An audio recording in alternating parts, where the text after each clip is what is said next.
Exactly. Yes. Now, Martin's with me, Martin Savage, from the world of judo, from the world of the more peaceful area of life, the notion of the chrysanthemum, which is a beautiful flower, and the sword. And, you know, it's kind of lifting up of the weak, being there to be a protector of concepts of gentleness. And, you know, there's always a bigger gunslinger in the West, isn't there? So there's no point going out to cause trouble. Not. It's a Zen sort of thing, isn't it, really? You know, this Zen, this idea of nothingness. Yeah. Japanese have this concept, in martial arts anyway, of what they call mushin notion, which translates probably roughly as no mind. Yes. Right? Which seems a strange sort of idea for... Until you think about it. But when you think about it. And probably, and that's exactly what it means. Don't think about it. Yes. Right? Yeah. It's leaving behind concepts like, and emotions like anger and fear and trying to anticipate what's going to happen next.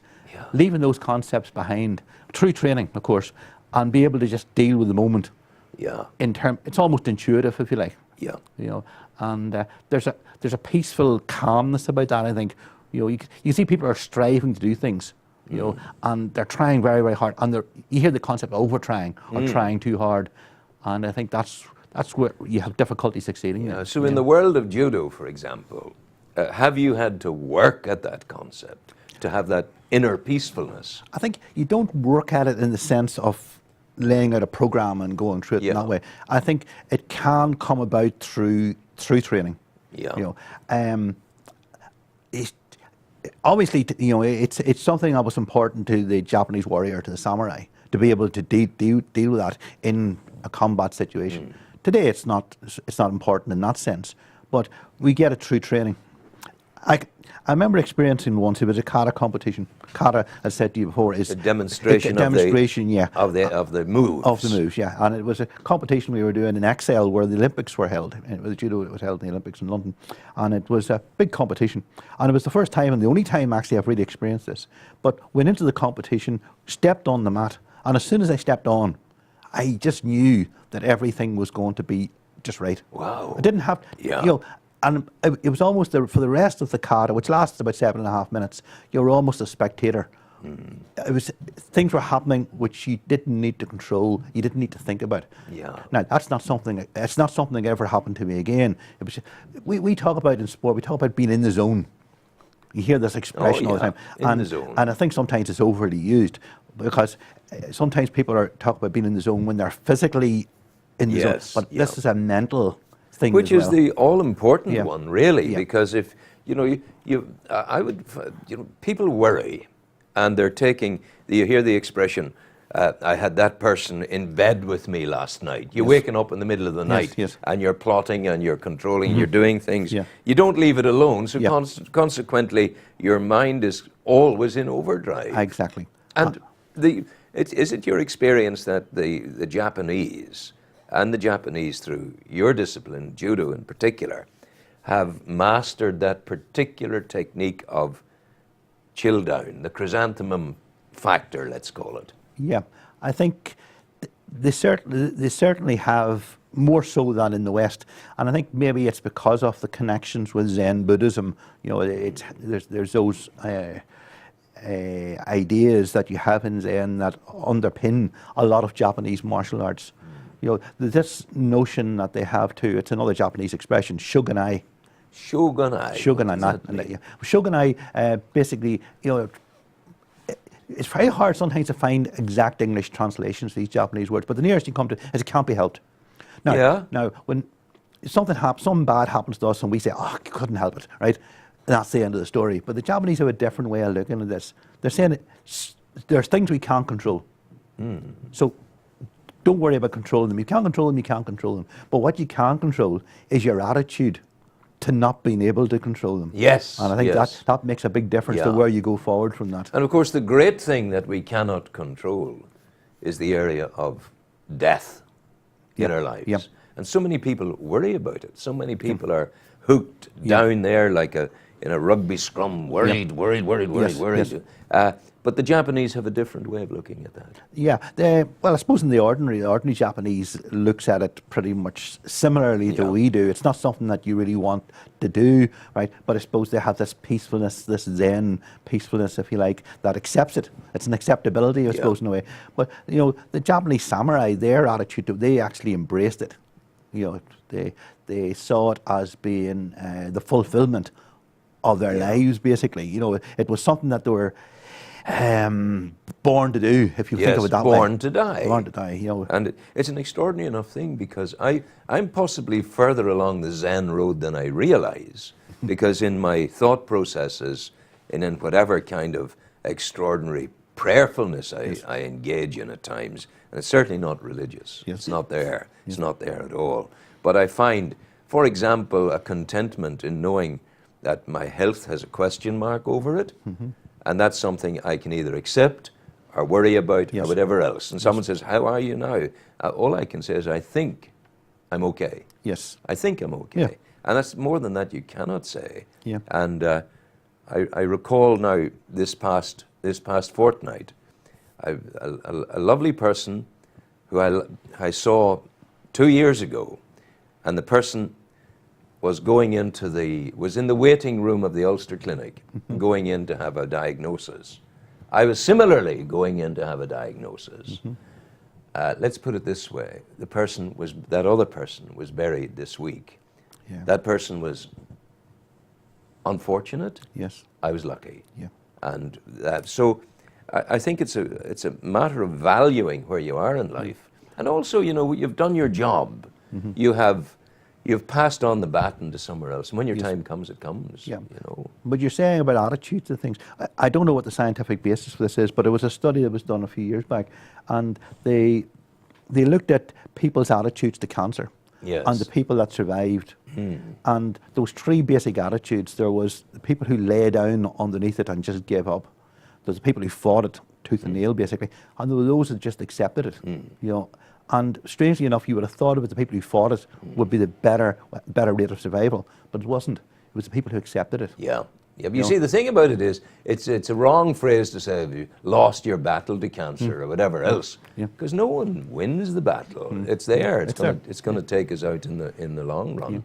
In the breakdown of your discipline, back to the judo strengths that you have, what percentage would be the physicality, and what percentage would be the cerebral, the mental approach? It's hard to say. It's hard to sort of quantify that for a variety of reasons, because different people do judo for different reasons. You know, and I think as you get older, the balance of that shifts as well. I think certainly now today, I would see probably 60 cerebral, 40 physical, whereas 30 years ago, it was probably the other way around. You're a younger man, and you're the bull in the field. Wow, let me at this. Yeah, and I think the other thing is a lot of people go into judo just purely as a sport. Now, if you do that, then you're almost going to be 100% physicality. Oh, yeah. Other than the mental approach that you need for any sport, you know, it wouldn't be any different than that. But you know, certainly as you get older, that balance does change, I think. Your visits to Japan, you've gone there over the years. The joy of going there, how would you quantify it? I think, you know, it's a cliche, I suppose, but I would think of Japan as being my spiritual home. Really? Yes. That's strong for you. Yeah, somewhere where I feel at home. You know, I feel, you know, comfortable. Some people don't. You know, what makes you feel comfortable in Japan? I don't know. It's something that it's a culture shock for most people, because almost everything is different. It's alien, and some people just can't handle that at all. I know people who went to Japan and thought that every Japanese person was looking at them, you know. And I never really felt that, you know. I just felt comfortable in the place. It's not something I can put into words. There are places that you feel comfortable in. It's like going into somebody's home. There's houses that you go into that right away you feel totally at home in the place. Yes. Another place you feel as if you have to sit up straight and be, And I never found Japan like that at all. Yeah. And there are people of great equanimity, because if you think of Hiroshima and Nagasaki, This was the ultimate hurt that could be inflicted upon any civilization. Yeah. And yet they took it. They took it. Not only did they take it, but they embraced it. I think when you think about it, it was only a few weeks after the Americans moved into Tokyo at the end of the war. They were working hand in hand with the Japanese people, and the Japanese people were working hand in hand with them. So the Japanese seemed to, again, this acceptability. There's nothing we can do about it. They're here. Let's make the best of it. If life dishes you lemons, make lemon juice. I must say, I like that one. Yeah. But we've identified the gentleness, the wisdom, the kind of forbearance of the Japanese person. In there too was the awful cruelty that occurred during to the week. That perhaps was down to having little respect for victimhood. Yes, I think in their own, towards themselves as well, because they were equally cruel towards their own. It was not. I said before, it was this perverted version of Bushido, the warrior code, which had been fed to people who were not of samurai heritage. They were ordinary people, and they were fed this version of Bushido, which was not the true Bushido. And the idea basically that they got was that it was anybody who didn't die in battle, right, was not worthy of being allowed to live. If you allowed yourself to be captured, then you just took whatever. And the starvation that people suffered in the prison camps, in the Japanese death camps, the Japanese soldier, the average Japanese soldier, was underfed as well. And I can understand what you're saying. Yes, the way forward for Japan today is more difficult because hasn't really recovered from the recession that hit them, the whole business of the nuclear blast at Fukushima and all of that. Is it a pale shadow today of what it was, say, 20 years ago? I think it certainly is. I think it's recovering, but it's recovering slowly. And I think there's been several political scandals recently that haven't helped. I think two ministers had to resign there within two female ministers, in fact, within the last 3 or 4 weeks. I can't remember the exact details of why they had to resign, but it was a sort of political scandal at the time. Martin, do you keep closely in touch with things Japanese? Not as close as probably I should do, because I think if you're going to understand Japanese martial arts, you've got to understand it in the context of where it came from. Yeah. Now, as a sport, it doesn't matter. Sport. But we go beyond sport. But I go beyond that, and I think you have to understand it within that context. And I think to do that, then you should really be keeping in touch with, at least on a peripheral level, of what's going on there. But I have an NHK, which is the Japanese TV station. Oh yeah. Yeah, you get it on satellite, and I will delve into that from time to time and maybe look at the news and that. Yeah. And there are Japanese culture programs on there as well. So in that sense, I would watch that, but not anywhere near as often as I should do, really. Okay, the dojo in Warren Point. Yes. You're into the wintertime program, yes. Training away, good things happening. So what can people expect if they go there? We have had a couple of beginners of start. As I said to you before, I take the senior class, and we don't get very many beginners over the course of a year. Yeah. But we've had a few have come recently, and a few people who had left judo maybe several years ago have come back. On a Thursday night, we do a technical session, which means that it doesn't matter whether you've only just started or whether you've been there for quite some time. We'll take you in at the level that that's suitable for you, if you look at it that way. We don't have enough to run a beginner's class, really, so you have to fit in. The Sunday morning is what we call a randori class, and basically people who want to compete come and do randori, which is free fighting. It's the equivalent to sparring, if you like, in boxing. And on the Tuesday night we do the kata class, which is the forms, the pre-arranged routines. We have that on a Tuesday night. Martin, it's a big commitment. There's 3 of your days and nights gone from your life. Yeah, well, it's probably more than that in a sense, because I would spend a lot of time during the week thinking about judo and reading about judo, and so it's more than that. But it's not a chunk out of my life.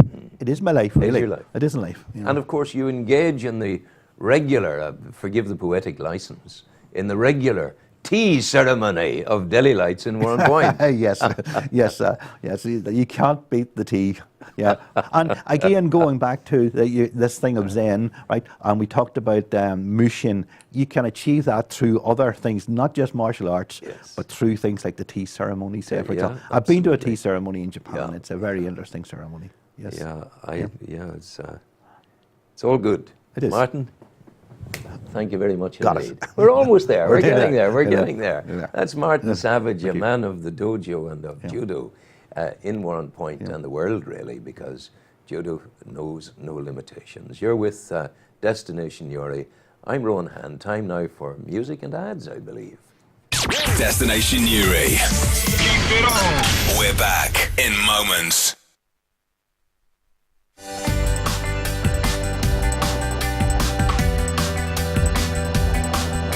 The Brass Monkey has entertained Newry locals for almost 4 decades, and we have learned a few tricks on how to treat our customers. The Brass Monkey, one of Newry's finest restaurants, offers excellent customer service and outstanding food. Open from 10 a.m. each morning, we serve breakfast, lunch and dinner. Sunday carvery, 12 to 4 every Sunday. Live music Saturdays and Sundays. Great promotions such as 3 for £10 on any cocktail, or our early bird menu from 5 p.m. to 7 p.m.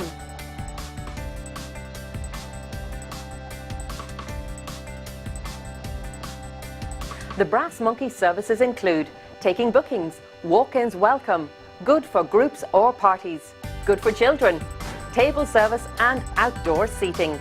Call us or call in for a menu and one of our team will be happy to help. Pre-orders for lunch are also available. To contact us, telephone 028 302 63176. Follow us on Twitter and like us on our Facebook page at The Brass Monkey Newry. Thank you.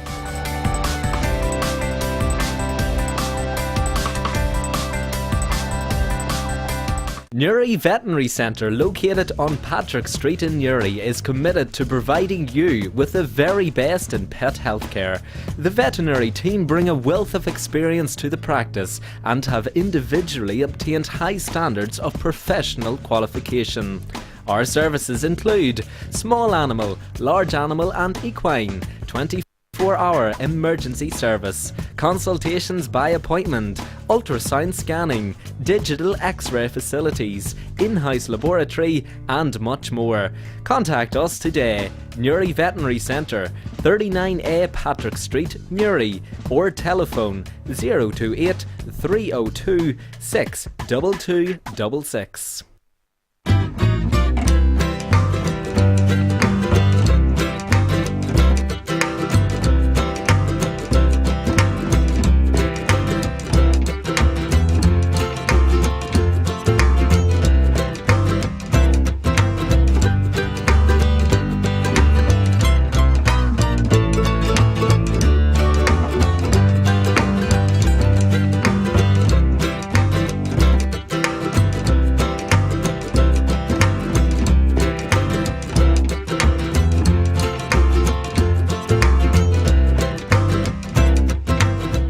Come down to Max for fresh food at great prices.